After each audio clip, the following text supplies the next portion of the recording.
Serangan beruntun drone tempur Rusia kembali menghantam sejumlah titik di garis depan. Perhitungan UAV serangan Lancet dari kelompok timur Rusia dilaporkan menggagalkan rotasi pasukan Ukraina di wilayah Zaporizhia. Serangan presisi itu disebut mengacaukan pergerakan personel di area tersebut. Di arah Krasnomersk, operator drone dari tentara Garda ke-51 kelompok tengah menghancurkan kendaraan lapis baja Ukraina.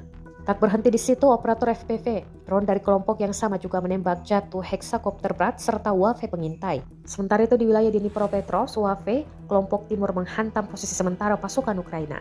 Terakhir, kelompok utara menghancurkan tempat persembunyian personel serta 3 UAV lawan. Rekaman rangkaian serangan itu diunggah melalui Telegram Selasa 17 Februari 2026.